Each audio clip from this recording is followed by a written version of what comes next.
So dear students, पिछली turn में हमने लॉग और एंटी लॉग के कुछ क्वेश्चंस डिस्कस किए थे, कुछ मेथड डिस्कस किए थे।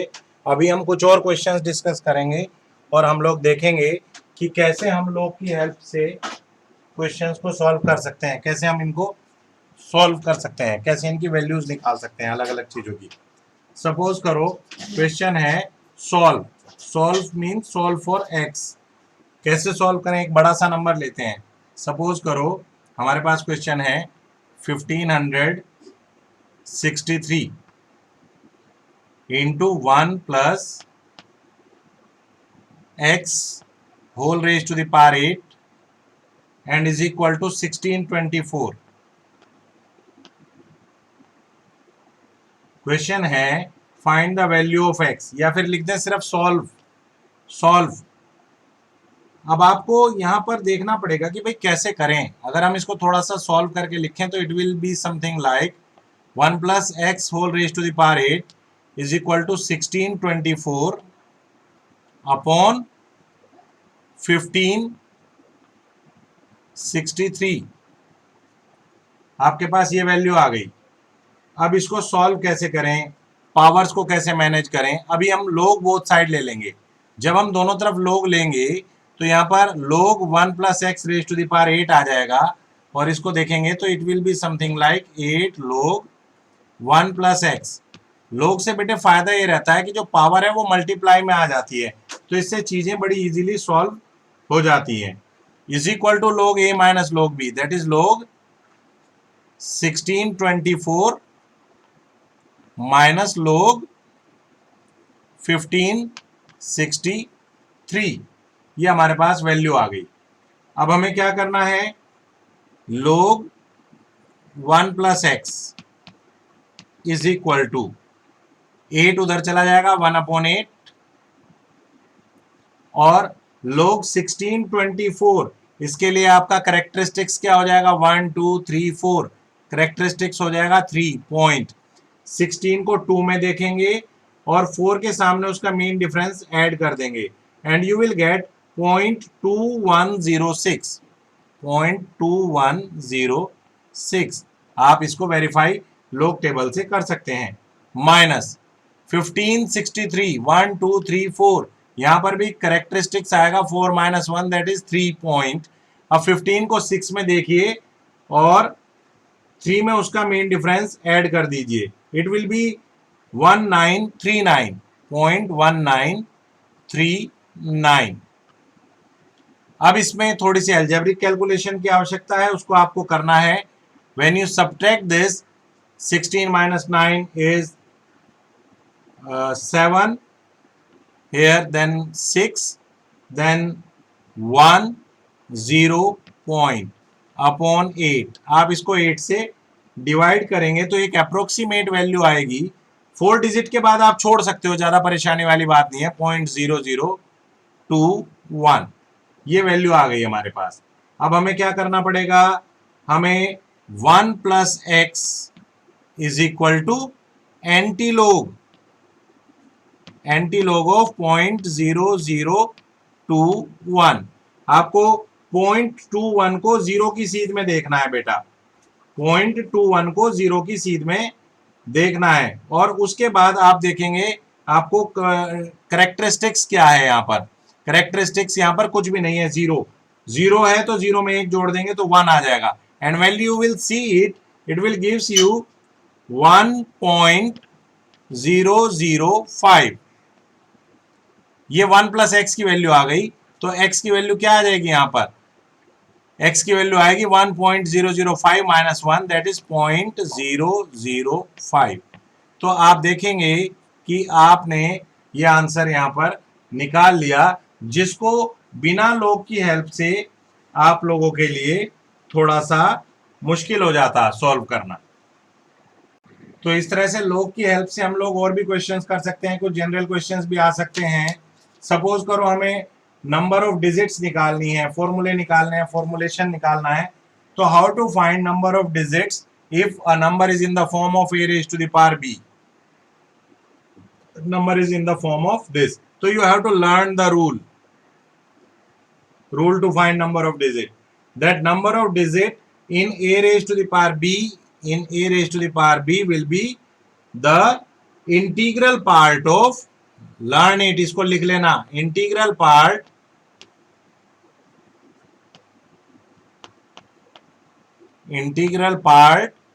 of b log base 10 a plus 1। आपको इसे लर्न कर लेना है। क्या फॉर्मूला बताया मैंने आपको? Number of digit in a raise to the power b will be integral part of b log base 10 a और प्लस 1। अब इसको प्रैक्टिकली कैसे करेंगे? सपोज करो हमें क्वेश्चन दे दिया 3 रेज टू द पावर 60, आपसे पूछा कि भाई find the number of digit in 3 raise to the power 60। तो in this formula you have to find number of digit in 3 raised to the power 60 will be what? b क्या है यहां पर? 60, जो भी पावर में है 60 log base 10 a क्या है यहां पर? a raised to the power, a यहां पर 3 है तो log 3 प्लस 1। बड़ा सिंपल सा अब हो जाएगा 60 log 3। अब log 3 की वैल्यू आप देखेंगे 30 की जीरो में तो आपको आंसर मिल जाएगा। वैसे कुछ लोग की वैल्यू आप लर्न भी कर लीजिए, लोग 2, 3, 4 इन सब की वैल्यू। तो लोग 3 की वैल्यू होती है 0.4771 एंड इसको कैलकुलेट करके आप इसमें ऐड कर दीजिए 1। तो जब आप इसे ऐड करेंगे तो आपको मिलेगा, इंटीग्रल पार्ट चाहिए आपको, याद रखना दिस इज इंटीग्रल पार्ट, क्योंकि it will be something like in terms of decimal, it is like 28.62 something like that plus 1। तो आप देखेंगे इंटीग्रल पार्ट इसका 29 आया, 29 पॉइंट समथिंग आएगा, लेकिन हमें पॉइंट वाली चीजों को कंसीडर नहीं करना है। तो how many digits are there? 29। इस टाइप के बच्चों बहुत सारे क्वेश्चंस आप प्रैक्टिस कर लीजिएगा, क्योंकि एक एक नंबर में इस टाइप के क्वेश्चंस पूछे जा सकते हैं, तो आपको अच्छी खासी प्रैक्टिस इन क्वेश्चंस की होनी चाहिए। तो बेटा ये आपका लोग का और इन सब चीजों का टॉपिक जो था वो क्लियर हो गया। अब चैप्टर नंबर 1 में हमारे पास मेनली यही चीजें थी, और पूरी यूनिट में आप लोगों को कॉम्प्लेक्स नंबर मैं पहले ही बता चुका हूं, और भी सब चीजें हम लोगों ने पहले ही डिस्कस कर ली है। अब हमारे पास न्यूमेरिकल एप्लीकेशन नाम का एक चैप्टर है, जो कि आप लोग बहुत आराम से आप लोगों ने किया भी होगा, लेकिन फिर भी जो बेसिक न्यूमेरिकल चीजें हैं वो मैं आपको यहाँ पर क्वेश्चंस की हेल्प से ही बता दूंगा। First topic is average. What is average? Average is very, you can say mathematical tool, very easy. What is average? Sum of all observation upon number of observation. मान लीजिए आपको एक सब्जेक्ट में 50, एक में 40, एक में आपको 90, एक में 20 नंबर मिले, तो आपकी एवरेज कितनी आ जाएगी? Sum of all observation upon number of observation 1, 2, 3, 4 divided by 4 you will get the result. 9 and 2 11 and 4 15 and 5 20. So you will get the result for average. So average marks आ जाएंगे यहाँ पर 50। तो इस तरह से हम लोग यहाँ पर एवरेज से क्वेश्चंस कर सकते हैं। कुछ प्रॉपर्टीज होती हैं एवरेज की, वो प्रॉपर्टीज आपको लर्न करनी है, क्योंकि थ्योरी बहुत जरूरी है। You just note down the properties of average.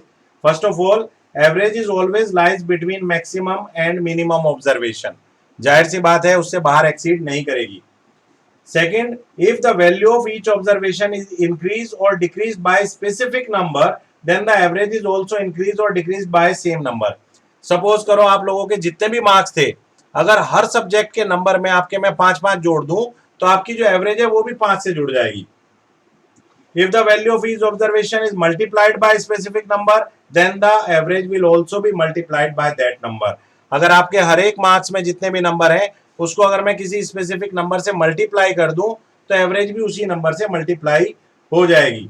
If each observation is divided by some non zero number, then the average will also be divided by the same number. यानी addition, subtraction, multiplication, division, इन सब चीजों में वही formula लग जाएगा जो formula लगता है। तो मुझे लगता नहीं है कि इसमें कोई बहुत स्पेसिफिक चीजें, बहुत ज्यादा चीजें करने की जरूरत है। जो फर्स्ट टॉपिक है दैट इज एवरेज। इसमें न्यूमेरिकल जो आपकी चीजें हैं उनसे रिलेटेड क्वेश्चन ही आएंगे। एक क्वेश्चन एक बेसिक सा जनरल क्वेश्चन है, वो डिस्कस कर लेते हैं एवरेज का, फिर इसके बाद हम कैलेंडर से रिलेटेड क्वेश्चन डिस्कस करेंगे। क्वेश्चन है, सपोज करो average salary of 12 employees of one company, और you can take star TV. 12 employees की जो एवरेज सैलरी है, अगर वो 18,000 रुपए पर मंथ है, और 15 एम्प्लॉय किसी और कंपनी के, ये सपोज करो जो है एनडीटीवी के हैं, और ये सपोज करो स्टार मूवीज स्टार टीवी के हैं, तो ये 15 आदमियों की एवरेज सैलरी जो है वो 16,000 रुपए है। अब क्वेश्चन ये है, find the average salary of all 27 employees. या हम ये कहें कि ये आइडिया कंपनी है और ये वोडाफोन कंपनी है। आपको पता है दोनों कंपनी मर्ज होगी, वीआई बन गया। तो जो वीआई कंपनी है, अब इन लोगों के पास ये टोटल इक्वल है, और ये चाहते हैं कि भाई हम मर्ज करके एवरेज सैलरी देना चाहें तो क्या एवरेज सैलरी दे सकते हैं। So how to find average salary? Yes, simple, हम टोटल सैलरी को ऐड कर देंगे और डिवाइड कर देंगे 27 से। तो टोटल सैलरी कैसे आएगी? जब एक आदमी की 18,000 है तो 12 आदमियों की कितनी हो जाएगी? 12 into 18,000. Similarly, if one person is getting 16,000, how many? Yes, 15 are there. So total salary will be 15 into 16,000. Upon now the number of employees increased, it is 27. तो आप इसे सॉल्व करेंगे तो आपको कैलकुलेशन मिल जाएगी, and it is 4,5,6,0,0 divided by 27, and when you solve it gives you 1,688.88. तो आपको अंदाजा हो गया होगा कि जो सैलरी है इंक्रीज हो गई, किनकी? वोडाफोन वालों की, और आइडिया वालों की डिक्रीज हो गई। But in general all will get average salary of 16,888. Now let us discuss some questions related to calendars.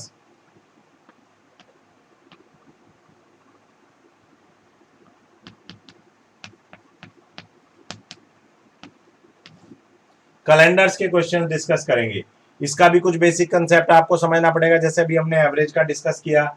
In any ordinary year there are 365 days. सबको पता है कितने दिन होते हैं एक साल में? 365। और जो हमारा जो एक स्पेशल ईयर होता है लीप ईयर, उसमें एक दिन एक्स्ट्रा जुड़ जाता है। इसमें आप ध्यान रखेंगे कि जो 365 डेज हैं वो किस तरह से ब्रेक हैं। आपके पास 52 कंप्लीट वीक है और एक दिन एक्स्ट्रा बचता है, तो ये आपको लर्न करना पड़ेगा। So this is odd day. इसका नाम जो एक्स्ट्रा दिन बचता है, इसका नाम होता है odd day. 52 complete week and 1 odd day. Leap year में कितने डेज हो जाते हैं?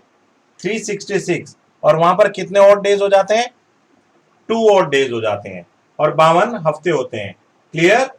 इस बात को आप ध्यान रखेंगे। कैलेंडर्स के कुछ बेसिक से कंसेप्ट हैं, आप चाहो तो नोट्स बना के इन्हें आप लिख भी सकते हो। I am telling you these things.